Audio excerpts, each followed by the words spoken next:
Hello internet users, this is Chillafox and welcome to my channel. Before we start, let me talk briefly about why I started this channel and why this is important. As you can see, I'm one of the hype fans looking forward to the release of first Chinese AAA title, Black Myth Wukong. It is fascinating that the games can actually represent a unique and exciting Chinese cultural background. However, as time goes by, some fear started to build up. Every time the game releases a new trailer, the Chinese gaming community will spend the effort to break down each detail, frame by frame, excited about how the developers created an entirely different plot while reflecting on the original stories. The links to their channel are listed down below in the description. If you are interested, please check them out. In the meanwhile, in the English community, Anyway, enough about cute princess stuff. If you're looking for an This is probably the, I would say that I'm equally as excited for this game and Dragon's Dogma 2. But in terms of, lore, this game might be a little bit ahead. Because I've never, this is based off of, an ancient Chinese myth.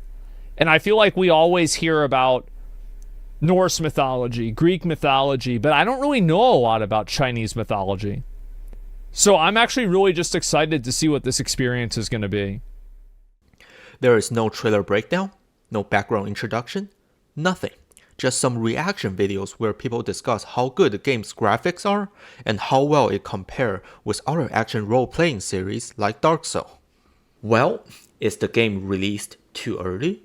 Too soon? The original story itself mixed multiple Chinese religion and mythology. Can the game successfully explain the details and let players with zero background knowledge enjoy and emerge into the characters and stories? Of course, there are some great videos out there explaining a simplified version of the original story. I highly recommend checking out the Journey to the West series from Overly Sarcastic Production.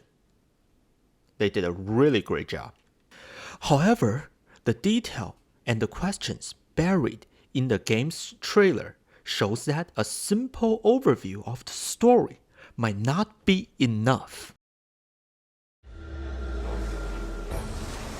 I, the keeper of the New West, welcome the Destined One. The Destined One who doesn't even know what he's destined for? Those old rascals, they surely know how to name. Tell me then, is my kind destined for extermination? You're driven by greed, not destiny. So this is the face of the Destined One. It will fit me just as well. Bathed in blood, yet preaching peace. Oh, you immortals, pray enlighten me. What justifies your superiority?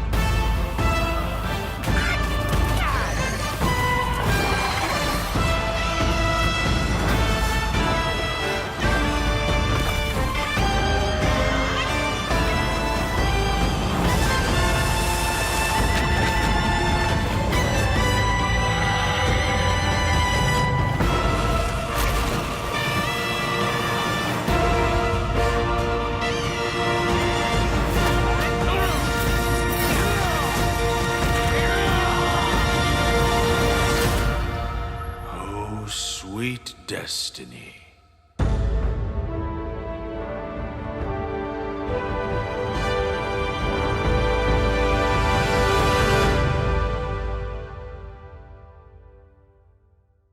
What is the destiny? Why do they keep saying the monkey is the chosen one? Why the monkey? And why is he named Wukong? Did anyone really know? So, I decided to start a journey. I will try to explain a more complex version of the original story, including some Chinese background introduction, while keeping as many details as possible.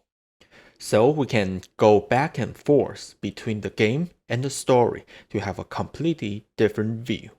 Of course, I'm not a professional, and there will be a lot of mistakes and misinterpretations. And I'm sincerely sorry about that. But I want to use this platform as a place where people can read, think, and discuss. If you would like to share any additional detail, please feel free to write it down in the comment section down below. Also, shout out to another YouTuber, Avenue X. She had some trailer breakdown in English, and it is really good. So now, let's go on a journey together. Before diving into the story, let me provide an oversimplified version of how you should view everything as an Asian Chinese. Disclaimer, the following story are not the true history, just designed for the purpose to helping people with zero background to have a basic understanding. Imagine you live in a peaceful Chinese town. The rice is growing and the birds are singing. What a lovely day. You start to realize that there is a certain pattern in the life around you. The sun and the moon, the day and the night, the hot and the cold. How about let's create a word to describe this pattern?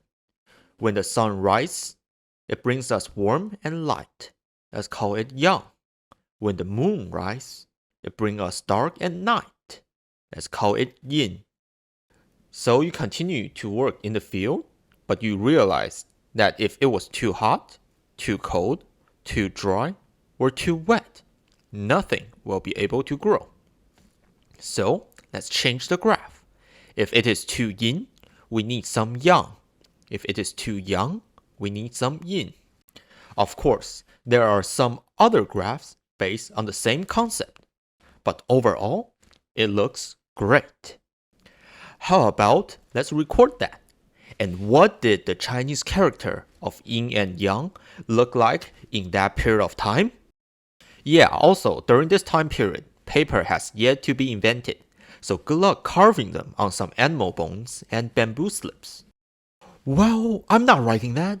How about let's create an easy symbol for them, like representing yin and yang as broken and solid lines. Yin is broken and yang is solid. Wait a minute. This means that we can also add them up to represent different things. Two broken lines adding together can represent the middle of the night, and two solid lines represent the noon of the day. Solid above broken means dawn, and broken above solid means dusk. We can also use this to represent seasons. You see, hot and cold. Sunrise means spring and sunfall means autumn. And you know what is even better? We can use them to describe directions. Just turn 180 degrees because the north is cold and the south is warm. God, this is so genius. Hey, excuse me? Yeah, what's up? I heard you are a really smart man. Can you answer some of the questions I have? Yep, go ahead. Let it all out. You see that you identify the basic of yin and yang, which is great. But why did everything come to an end? You see that ice will melt and fire will burn out. What happened to them? Do they disappear? Oh yeah, also can you explain why there are stars and why our bodies crumble and shatter after death? Well, you see, at this time, you are only able to see some parts of the occurrence of a phenomena. It is hard to provide an actual explanation.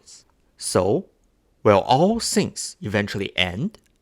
Are we all going to the same place afterwards? But if we are all going to the same place, why do yin and yang still exist? Hey, I got it now. You see that what happened is, this entire world started as a whole, and it is a mixture of nothing or everything, including the sun, the moon, and the stars. Then something happened. Maybe a god or something we don't understand broke this mixture of chaos. After it broke, a new rule started to emerge, which creates yin and yang, forming the sun, moon, and stars. Why did everything come to an end? It is because there is an energy inside us called qi, which means gas. You see that when ice vaporized, it becomes qi. When fire burns out, it also becomes qi. This means that there is a vital force an energy of life that is equally distributed to all of us. If it runs out, we passed away. How does that sound? Yeah, it kind of makes some sense. Now we have a basic definition about the world. I'm gonna improve this graph. You see that based on my explanation, the world broke apart to form yin and yang, which means the motion and the movement should be categorized into yang, and the idleness and stationary should be categorized into yin. With this new definition, we can also summarize the natural phenomena around us. For example, adding another broken line to the midnight symbol means total tranquility, which means Earth. So the opposite of Earth is sky. It also makes sense because clouds are always moving. On the other hand, if a small part of the upper part is moving, while the lower part is mostly quiet, this is an image of a mountain.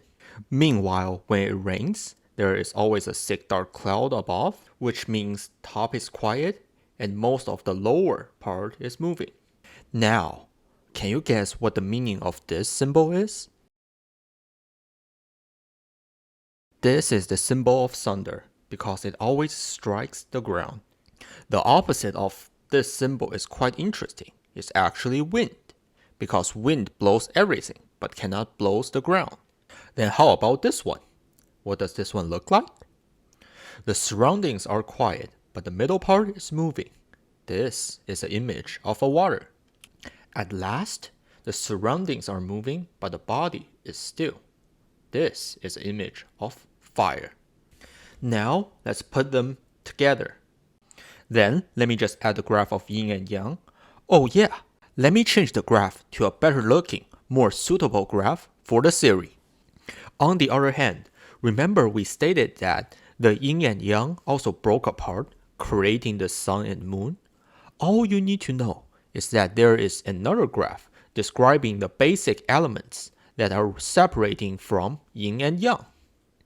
In this graph, yang means sky and yin means ground, which including the sun, moon, stars, time, stone, soil, water, and fire. All you need to know is that the stone and the wind matching the same position, top right corner. How does this look? You know what? You are a genius! This good-looking graph is called 八卦, or the 8 trigrams. It illustrates the nature of reality as being composed of mutually opposing forces, reinforcing one another. It is super popular in Chinese culture and play a massive role in the story. What the hell? Oh, it is you again. What now? Hello, sir. I have become a merchant, and throughout the years, I have traveled to many different places. While traveling, I realized something. Well, you see that in the original design, where the graphs only have 2 lines, it can represent the direction and explain the seasons. But in the new chart, it still kinda works, but doesn't make any sense. Why is summer the sky, and why is spring the fire? During the winter, there is a lot of snow. Should the winter be the water? And since summer is hot, should it be the fire? Also, it seems some of the stars are moving in time. Do you have any explanation for that? Just hang on a second. I actually have something for that. You know what?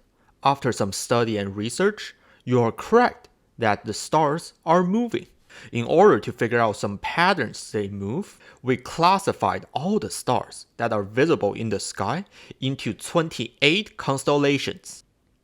Since they look like a group of stars living together, we are going to call them 28 mansions. During the research, we discovered one star that always goes in a circular motion in the sky and completes each cycle every 12 years. So, we divide the constellations into 12 regions to determine which cycle of the 12 years we are in. This is a really efficient way to record time. So, we give each region a unique name, and animal symbol. On the other hand, to fix the 8 trigram based on seasons, we reordered the symbol to make more sense. For example, during the summer, the Pacific Ocean will be blowing in the seasonal wind from the southeast to mainland China. And don't forget to start working in the fields at the start of autumn.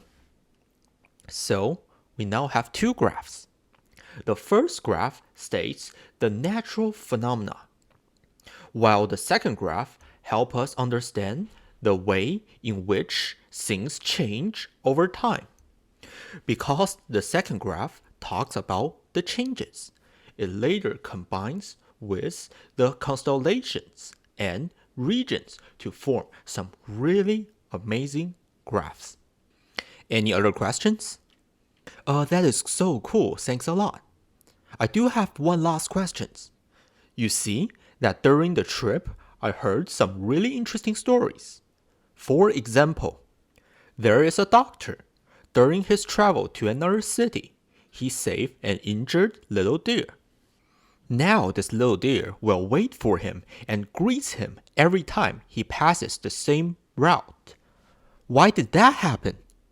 Well, this is easy, because the deer, like us, also have a soul. So you are telling me that everything has a soul? Yup, that's correct. Then what about trees and rocks? Are they also able to have a soul? What are you talking about? That is nonsense. Wait a minute. There is yin and yang, and there is qi, a unique energy of life inside all of us. Which means the trees and the rocks are also able to have qi. Most of them have a really long lifespan while being the witness of the changing world. And they are probably absorbing the essence from the sun and the moon to form its own yin and yang. You know what? You are right, that everything should be able to have its own soul. Whew. Yeah, I know, that's a lot, so we will stop it right here. We will talk more about it as we progress the story of Journey to the West. But allow me to summarize the idea and go over it one last time. In the mind of an ancient Chinese, the entire world was started as either a mixture of emptiness or a mixture of chaos, which was broken and forms the fundamental principle of yin and yang. The alteration and combination of yin and yang generates elements and states the natural phenomena. The idea of yin and yang also mixed with ancient astronomy to form the traditional concept of time, and are given 12 animals as symbols. However, unlike the natural phenomenon that can repeat its cycle, the reason why things eventually come to an end is because qi, a vital energy inside everything. Because qi should be able to distribute it to everything, this brings up the idea that objects, places, and creatures should all possess a distinct spiritual essence, called the soul. Cool. Now with all of this in mind, we can finally start our story.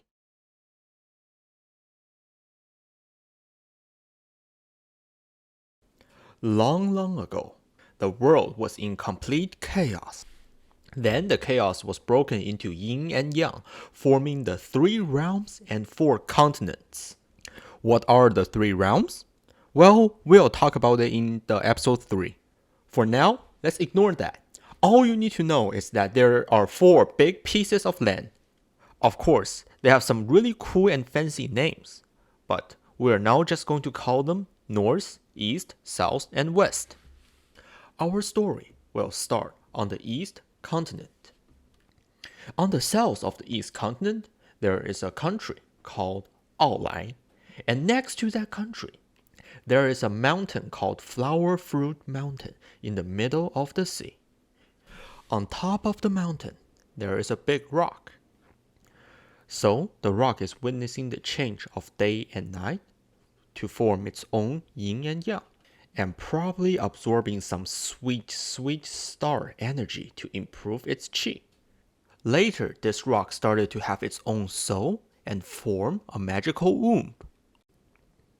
The rock eventually broke apart and released the womb. The wind blew on the womb to create a stone monkey. Why is the womb turned into a monkey? Well, you see, it started from the ground, born as a rock, blessed by the wind.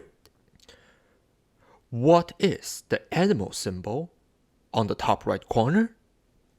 It is the monkey. Of course, there is another theory that the Monkey King is influenced by the Hindu god Hanuman, whose father is the Hindu god of wind. However, the ancient Taoism document explains the elements from the 8 trigrams, suggest that wood is the son of the earth. There is earth but no wood. The mother carries the child. Stone is the placenta of gold. There is stone but no gold. The child hides in the mother's womb. Either way, the stone monkey was born and can already crawl and walk. His eyes also shoot out 2 golden laser beams, which cause other consequences somewhere else. He happily joined other groups of non-stone wild monkeys and start living together. One day, while bathing together, the monkeys decided to find the river's source, a gigantic waterfall. So the monkey were impressed by the waterfall and makes a bet that whoever has the balls and ability to jump in there without harming his body, we will worship him as the king. So the stone monkey suggests himself and dives into the waterfall. He discovered an iron bridge on the other side of the waterfall. Beside the bridge, there is a stone mansion with trees and flowers. The wall on the cave also has the inscription, "The blessed land of the flower fruit mountain, the cave heaven of the water curtain cave." So all the monkeys stormed in and quickly start snatching and fighting for the furniture inside the stone mansion. The monkeys could not keep still for a moment and stopped only when they were fully exhausted. But eventually, the monkeys keep their promise and honors the stone monkey as their new king. So after that, they lived inside the cave heaven for 300 to 400 years, until one day, the Monkey King started to have a midlife crisis and began to worry about his lifespan. One bareback monkey jumped out and stated that only 3 species are not subject to death. They are the Buddhas, the immortals, and the holy sages. We are going to talk about these 3 in the next episode. But for now, in the end, the Monkey King went on a journey to find the 3 species and learn a method of immortality. He got onto a raft and drifted out towards the sea. Luckily, the southeast wind sent him to the northwest border of the South Continent, where he saw a bunch of people on the shore. So he pranks them by making loud noises and weird faces. While everyone is panicking and screaming, the Monkey King catches one of them who cannot run and robs him of his clothes. Later, he wears the clothes and disguises himself as a human, walking through the cities and the countries, where he learned the basic human inquiry and language. However, the people on the southern continent are all seekers after profit and fame. No one showed concern for his appointed end. Eventually, he reached the other side of the border after 8 to 9 years. He made another raft, set sail again, and landed on the western continent. One day, as he looked around, the Monkey King suddenly heard the sound of a man in the middle of the wood. He traced the source of the sound and finds a woodcutter singing a really interesting song. I am a simple man, I chop wood with my axe, sell my firewood to the marketplace and trade it for some rice. I am a simple man, no worry and happy man. No breaking conspiracy, sleeping till dawn every day. I am a simple man, I meet a lot of friends. Those meditate and practice chi, those Taoist immortal friends. What the fuck? Well, it is quite a day if you are singing and suddenly you see a monkey jump out and start praying to you in the middle of the road. So, the Monkey King prayed, saying, "Oh master, please take me as your disciple." The woodsman laughed. "I'm not an immortal. I'm just a foolish feller with hardly enough clothes or food. But I do have an immortal neighbor." The Monkey King said, "If you are a neighbor of the immortal, why don't you follow him in the cultivation of the way? Wouldn't it be nice to learn some tricks and even the method of immortality?" The woodcutter replied, "The practice will take many years, my friend. I was raised by a single mom, and I saw her struggle up front. You see, although my mom faced many challenges, she was always there for me. Now my mom is getting really old, and it is my turn to take care of her. Based on what you said, you are indeed a gentleman. I hope, however, that you will show me the way to the immortal's place, so that I may reverently call upon him." So the woodsman points out the way to immortal's place. Grabbing the woodcutter, the Monkey King said, "My friend, go with me. If I receive any benefit, I will not forget the favor of your guidance." What a boneheaded feller you are. I have just finished telling you these things and you still don't understand. If I go with you, who will take care of my mother? I must chop my firewood. You go on by yourself. You go on by yourself. So the Monkey King finally arrived at the immortal's palace. He stared at the place for a long time but dared not knocking on the door. Instead, he jumped onto a branch of pine tree, picked a few pine seeds, and started eating them, and began to play. He was eventually led in by a young immortal and met the master Subhuti. The Subhuti asked the Monkey King a few questions about his past. After the master knows the Monkey King was born from the stone and did not have a name, he decided to give him one. So, he first started to working on the surname. How about taking a surname for the appearance, like using the character from the word monkey? Well, let's first drop the animal radicals from these two characters. And what is the meaning of the first one? Well, it didn't work out. What about the second one? You know what? You are the fundamental doctrine of the baby boy and the continuation of the stone element. So, your surname will be Sun. Within my tradition are 12 characters that have been used to name the pupils according to their divisions. You belong to the 10th generation.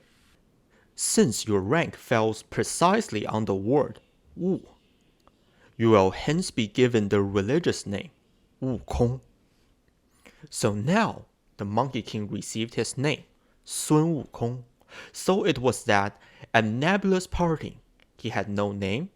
Smashing stubborn void needs wake to the void. So the first chapter of the book ends right here. To fully understand the meaning of Wukong, we need to talk about something else before that. Probably a little bit about destiny.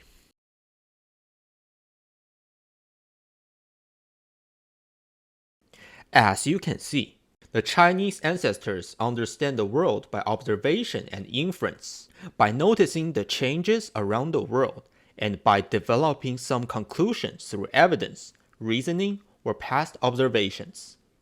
However, there are some properties of the world that they have observed, but unable to provide a clear definition, such as gravity, such as motion, such as light. The ancient Chinese also found out that no effect or motion is without a cause. You push a cart, the cart starts rolling.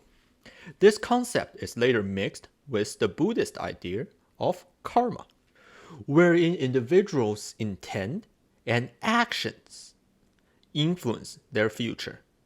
Good intent and good deeds contribute to good karma, while bad intent and bad deeds contribute to bad karma.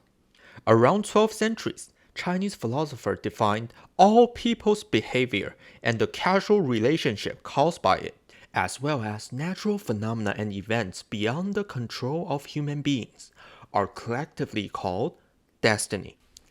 Another philosopher also states that the destiny is non-subjective, purposeless, and undifferentiated, which means it is undistorted by emotion or personal bias, does not have a clear purpose, and could happen to anyone.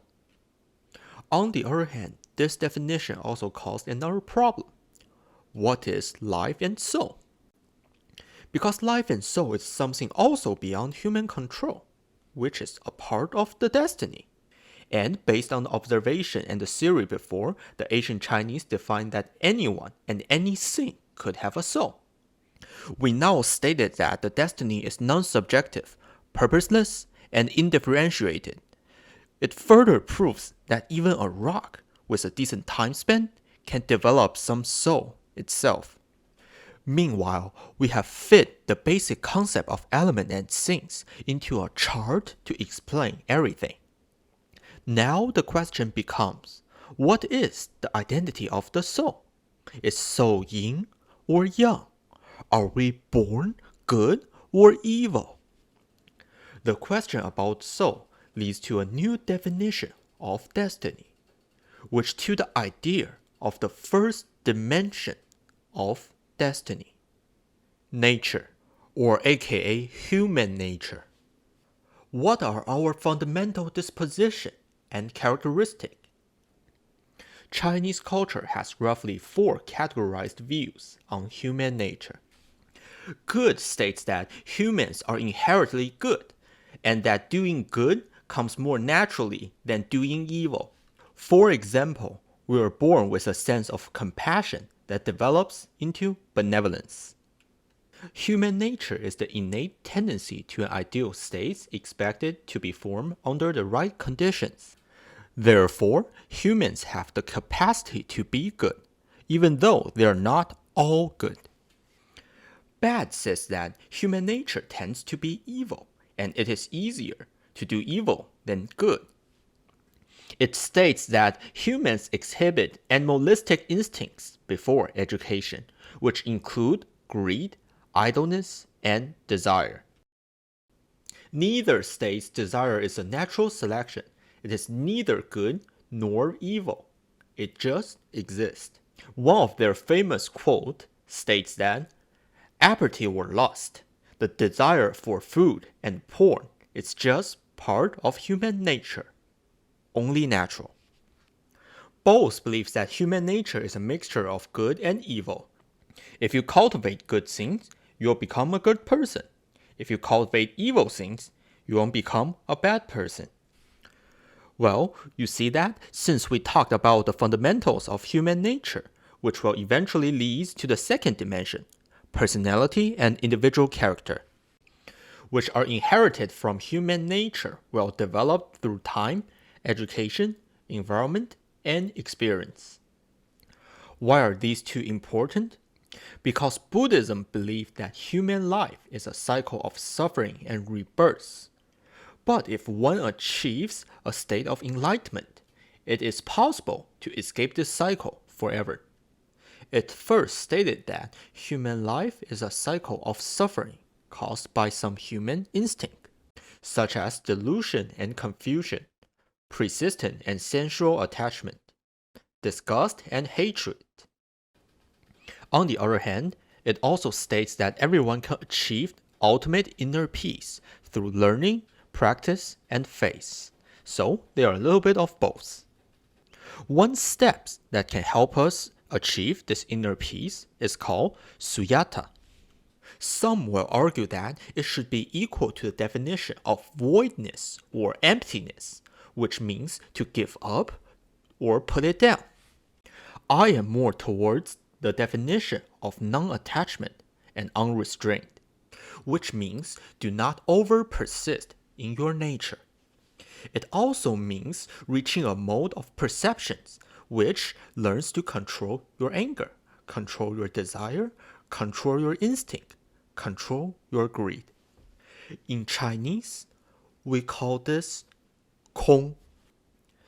In the meanwhile, Wu means to understand, awaken, and have comprehension about something. You see that in the story of Journey to the West, the author spent many paragraphs describing the stubbornly prankish nature of the monkey. Together, Wukong means understanding and comprehending your nature and awakening to not overly persist. Another reason I'm more towards the definition of non-attachment and non-persist is because there is a key character in the first chapter. Yes, it is the woodsman. You see, the original author literally spent 1/4 of the chapter describing the encounter between him and the Monkey King. And the author literally wrote a song for this man. Yes, the song I sang before is a simplified version of the lyrics. I personally believe that the development of this character is to represent a version of inner peace, a simple life that transcends honor and disgrace while still remembering where you came from. Well, it is just my personal opinion. If you have any additional details or views you would like to share, please leave some comments down below. Now, let's get back to the dimensions. Human nature and individual character will then lead to certain things, such as the creation of a mission, or effect of a consequence, and the development of events beyond a person's control. Together, they form the third and final dimension of destiny. Why is this so important? It is because the main theme of Black Myth Wukong is confront the destiny. But why do I have to spend so much time explaining all of these details? To answer these questions, let's compare the official release date trailer in English and in Chinese. Master, are there more good folks in the world or bad? More good, of course. Then why is there always suffering? And why do the bad folks always win? Because goodness without teeth punishes not. It only foments evil. Cleanse the world with blood and grow lotuses in it. That is your destiny. Now, think about the sentence and the dimension of destiny. Does this really make sense? Now, let's take a look at the Chinese version. 师傅，你说这世上是善人多还是恶人多？自是善人多。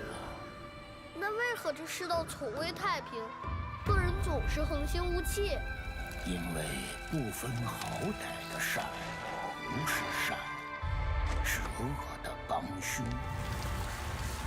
以霹雳手段修菩萨心肠，这就是你的天命。Now, let's compare the sentences together. You see the difference? The issue is the English version only explains parts of the meaning inside the Chinese sentences. To fully understand this sentence, we really need to talk about both sides of yin and yang, both sides of good and bad. The people who believed in bad human nature focused on the first part of the sentences. What does this sentence mean? It means responsibility. The main responsibility is to use Thunderbolt. Use quick and effective method to stop evil behavior that violates the law of nature and human principles. Let me provide you with a story. On a dark and windy night, the Buddha Sattva, who has always been compassionate, discovered a serial killer who wants to seek wealth and kill people again. If he could not be stopped in time, it would inevitably lead to disaster for those kind-hearted ordinary people. The Buddha Sattva saw that if he killed the serial killer, he would have violated the Buddhist rules and regulation and would be punished by God and fell into hell. If he let it go and more innocent lives were killed, would it be an even more serious sin? After careful consideration, the Buddha Sattva decided to kill the bad guy. We believe that doing so does not violate the original intent of the Buddha to be compassionate, but is a true act of great mercy, because goodness without teeth punish not, it only ferments evil. Kindness needs to have a bottom line. Hold your solid moral code, while use quick and effective methods to stand for truth and justice. That is the definition of this sentence. On the other hand, people who believed in good human nature focus on the second part of the sentence. When problems arise in front of us, we must be clear and solve them effectively. And when we are considering the problem, we should consider all the aspects. Let me provide you with an example. A baby turtle crawls onto the beach and is attacked by a seagull. A bystander quickly intervened, driving the seagull away and assisting the tiny turtle to the water's edge. However, this act inadvertently signaled the other hatchlings in the nest that it was safe to emerge. As a result, many baby turtles rushed out only to be met by a flock of seagulls, leading to a tragic and chaotic scene on the beach. His actions, aimed at saving one turtle, inadvertently led to a dangerous situation for many others. My followers, please remember that the road to hell is paved with good intentions. Or I should say, hell is full of good meanings, but heaven is full of good works. Because ignorance, indiscriminative good behavior, is not good. It ferments evil. To keep a clear mind, like Buddha Sattva, to do the good works, follow his wisdom. That is the definition of this sentence. In 2020's 30-minute playthrough trailer, there is a scene where the main character is trying to kill the monster it defeated, but gets stopped by Sun Wukong. It could very possibly means that the game has multiple endings based on players' decision and behavior, where killing and destroying everything isn't always the best option. What is our objective? Are bad people all bad? Are we trying to save the world? Or stay true to our original aspirations? Be true to yourself and follow your heart. Focus on the positive and embrace the miracle this game gives you. That is your destiny. So, overall, we talked about the Chinese origin of thoughts and the definition of destiny. Through the book's first chapter, we can glance at the naughty and joyful nature of the Monkey King, who is now given the name Wukong and has some purpose. Just start his practice to gain his power. If you want to know what success Wukong had in cultivating his conduct and how his destiny progressed, please tune in for the next episode. Thanks for watching. If you liked the video, please leave a like, comment, and subscribe. It means a lot for me. And I will see you in the next episode.